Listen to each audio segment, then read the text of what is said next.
Hi, I'm John DeDakis, and you're one-to-one with me. And I'm one-to-one with the Ireland Writers Retreat.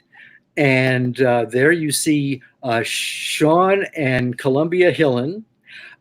They run not only the Ireland Writers Retreat, but also the Writers Retreats in the Black Sea area and also in Paris.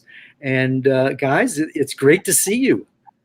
Greetings from Donegal on the west coast of Ireland, on the And famous wild Atlantic Way. Great to see you.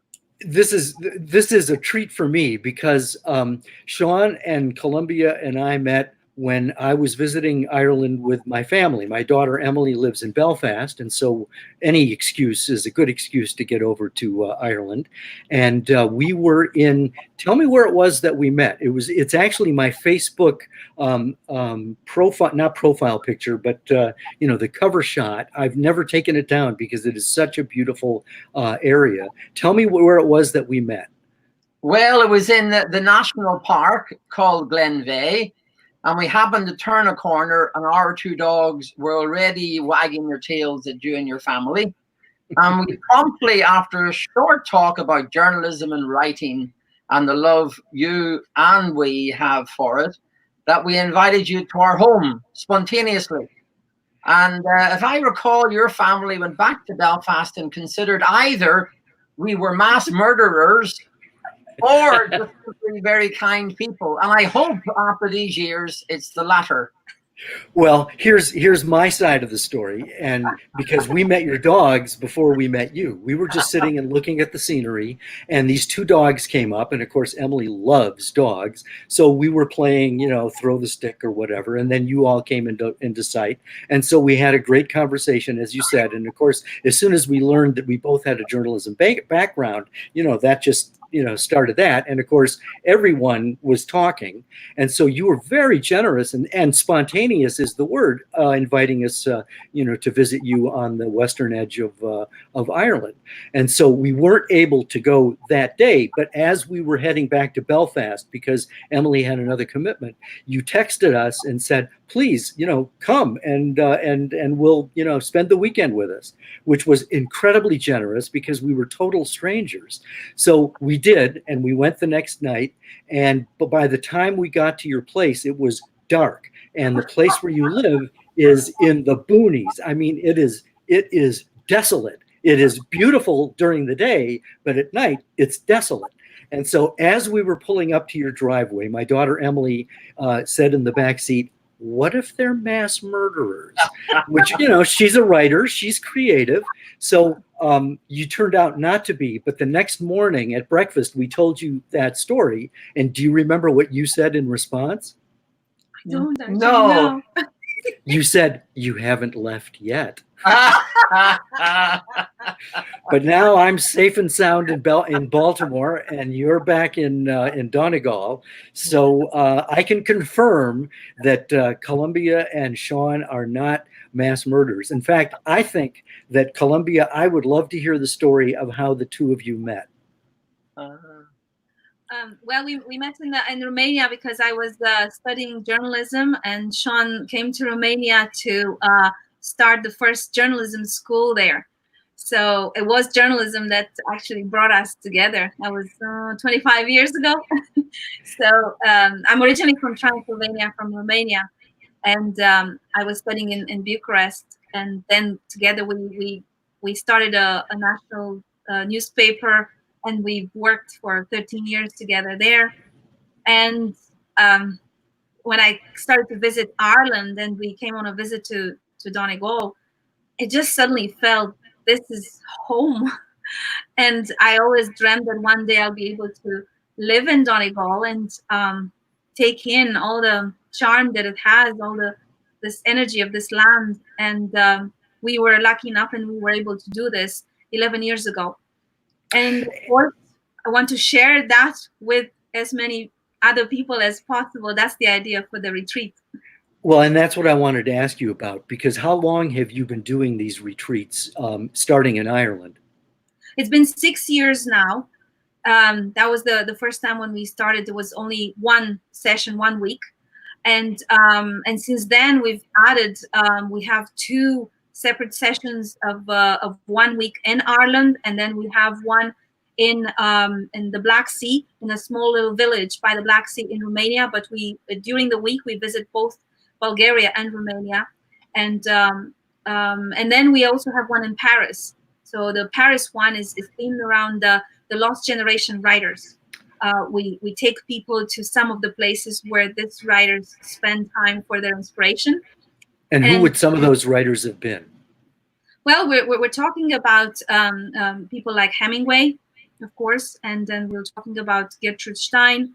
We're talking about James Joyce, and also where the first Shakespeare and Company, the original bookshop, was, and some of the people that sort of met there.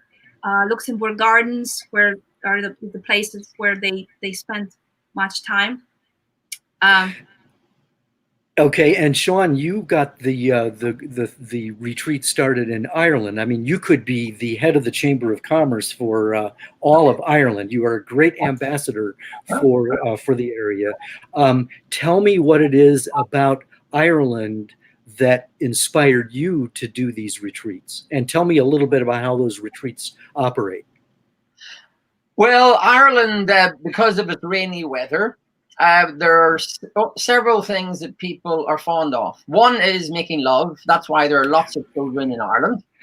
2 is to learn how to play a tin whistle or a fiddle, because there's so much rain in Ireland. And the 3rd is writing, because there's so much rain in Ireland.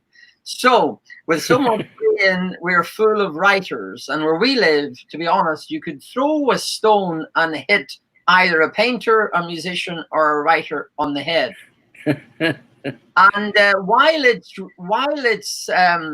rural, Donegal, it's not really remote, meaning that while the nearest traffic light is an hour and a half away from us, the nearest pub is just down the road, the Atlantic Ocean is within a 5-minute walk, and the nearest hill for walking is literally behind our house.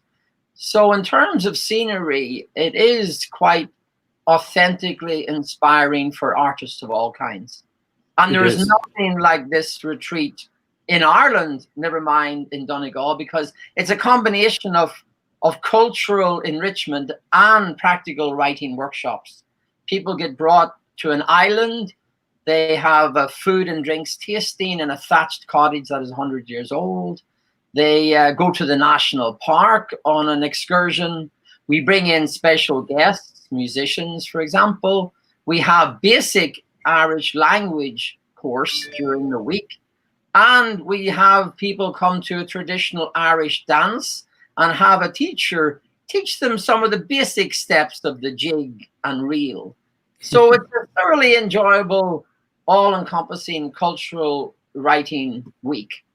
It is, and I've had a chance. I taught there about 5 years ago, I think, and it's a great experience. And everything that you described is vividly true. It really is like that.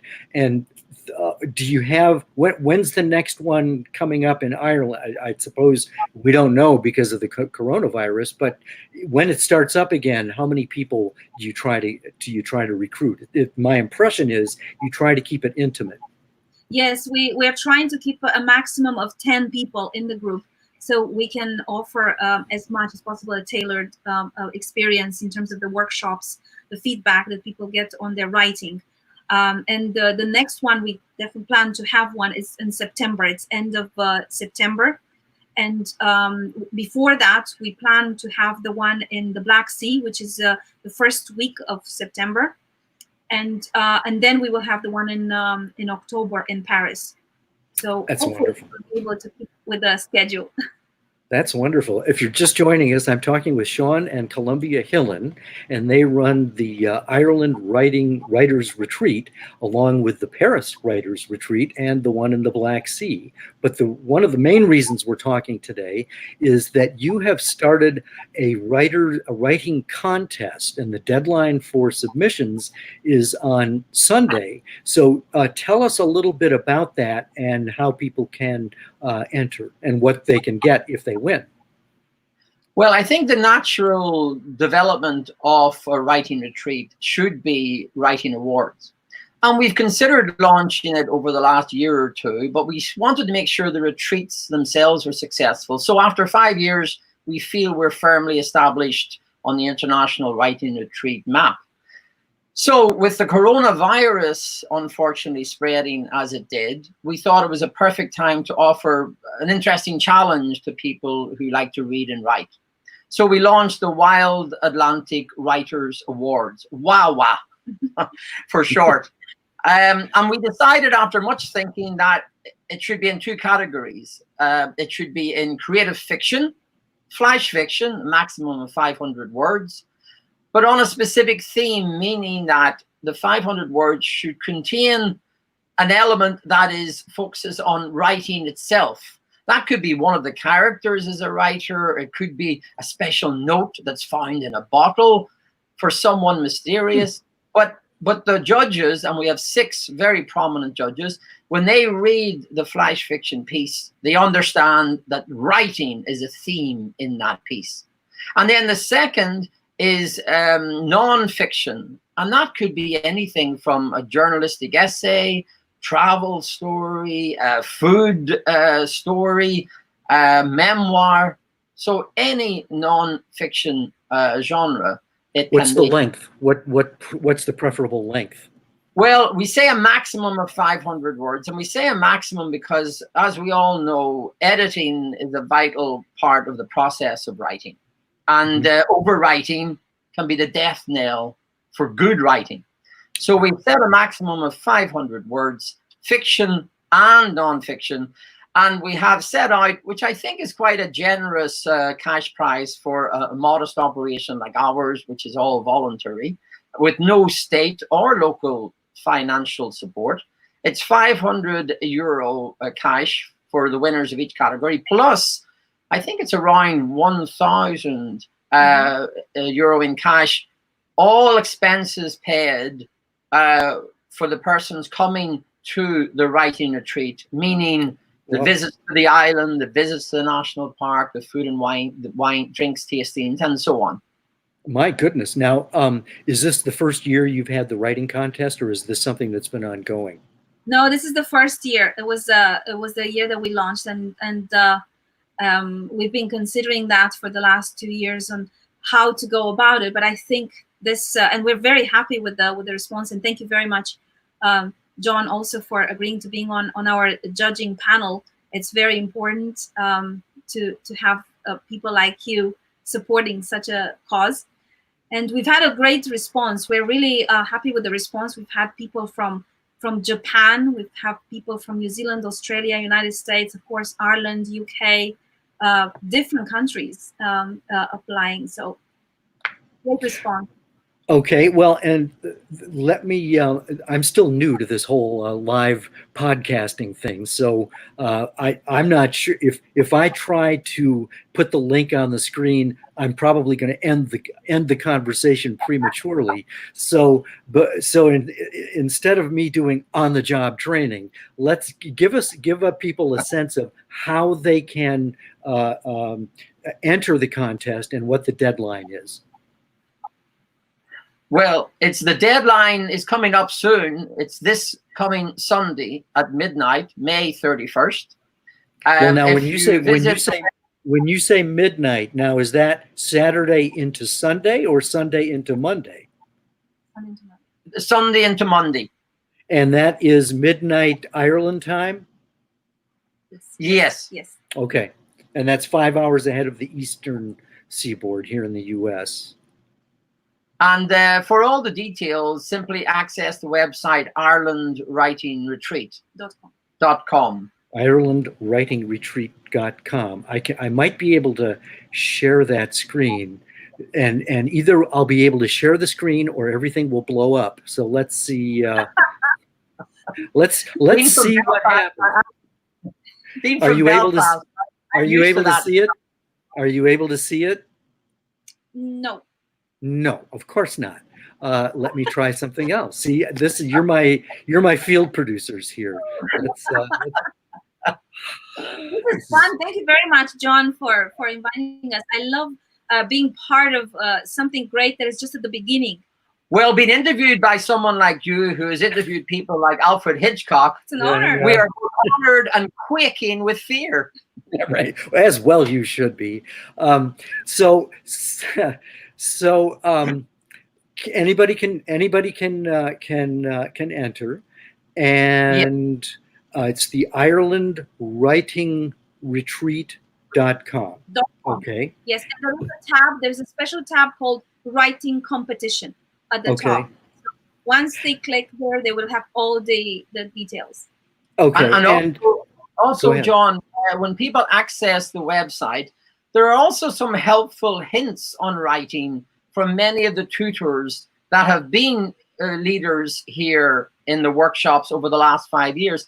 So that might also be interesting for viewers off the website to read. Well, and they will probably see my name there, and they'll see Brad Harper's name and some other, I think, very skillful writers. Here's my question: will the judges will the judges be blind as to who is submitting things? Because I'm hoping some of my friends will submit, but I don't want to, I want to resist the temptation, to give them favorable treatment. So will the judges know who the people are? No, there will be a blind. The judges will read the pieces without the names. The names are sort of structured in such a way that's, the judges won't see the names. Okay, well, that's a relief. Then all temptation is removed, because I'm looking forward, because I know that is a difficult way to write. Flash fiction, just to explain, it's short fiction, like ultra short fiction, so that you really need to be able to tell a story in just 500 words or fewer. And tell me what creative nonfiction is. For creative nonfiction, we wanted to emphasize the importance of this aspect, because it's not academic writing. So we are talking about travel writing. For example, we've had last year, and we're trying to do it. We more likely we'll be doing it again maybe this year and next year, a week in Ireland focusing on travel writing, in which it is creative nonfiction. You have to put yourself as a writer in that, but you're writing about real things. You're not imagining. It's not fiction. Again, memoir, it's creative nonfiction. Writing about food, it's creative nonfiction. But what is it that makes it creative? Does that mean that there's an element of imagination in it, but it's based on fact? How would you define that? What's the creative aspect of it? The creative part is the individual voice of the writer that is put in the writing. We all experience a place, a food, an experience, a smell in our individual way. So this is how we want to see in the writing, to understand what that specific person felt like, smelled, liked, or disliked. So it's more to do with putting your own voice and describing something that is real. You are not making up facts. You are talking about real facts or places or people, but your feelings and your experience, it's unique. And that's the way we want to see your voice. Yeah, so it's more than just the facts, ma'am. It's experiential as well. What if a person is, in a sense, recounting something that happened a long time ago, but maybe their memory is hazy about exact quotes and things like that? Should they say up front that that's what they're doing? They're sort of reconstructing things, or is that even necessary? I don't think that's necessary. No, of course not. It is understood that's what the person remembers. And it's all, it's through the individual's eyes and minds and memories. And that is fine. This is there's creative nonfiction. Okay. Okay. One final area I want to get into. I should mention that Sean was a reporter at the Kansas City Star at one point. Sean, is that where you were? I worked for the national newspaper here in Northern Ireland, the Belfast Telegraph. Then I immigrated and had a quite boring, though people think it was impressive, though it wasn't, job at the United Nations Media Center in New York, mainly pushing paper. And then I moved to Kansas City, and my first job there was this very same job that Ernest Hemingway had. We were both Really? we were both basically murder writers, starting at 3 or 4 in the afternoon and ending with the last murder before deadline around 1 in the morning. He was off to Spain. I haven't made it yet to where he went, but I worked as a medical and science writer, and then I had been traveling through former communist Eastern Europe, writing stories about life under communism.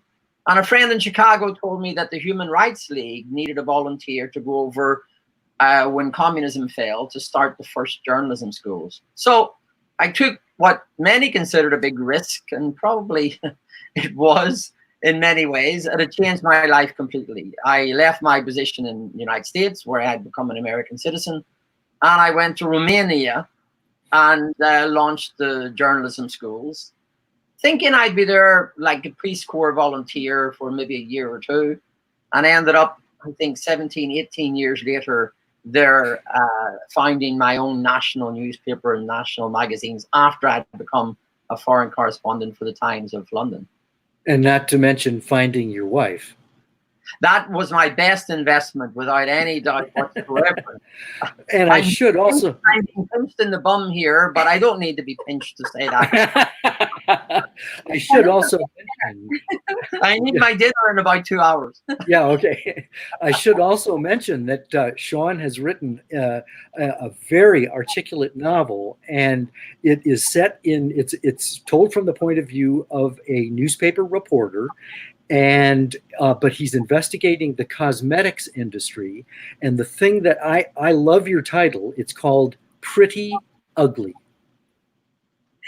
Thank you very much. Yes, it brings up an interesting aspect of writing, which I'm sure you share as a veteran journalist yourself, and that is the importance of asking questions, because it's not just important for being a good journalist, but I think for being a serious fiction or non-fiction writer. And it actually launched me into a program of workshops called IQ for creative writers. The IQ not meaning intelligence quotient, but the IQ meaning I question. And so I've been teaching a course, which I really enjoy, in which I'm trying to encourage people that in their writing to keep asking questions, even to come up with ideas for short stories or novels, to be asking questions. So in other words, you have the who, what, where, why of journalism, and then add to that one other W, what if? And suddenly you can go from the land of journalism into the land of colorful fiction. Oh, that's excellent. And that's something that I try to teach my writing students too, is to be curious. That's how reporters get their stories. They don't make them up, unlike what some presidents might tell you. That's a firing offense. But being curious about the people around you, the world around you, that's the grist of not just fiction, but of friendships. And that's how we got connected. And I'm thrilled that you two are in my life and the life of my family.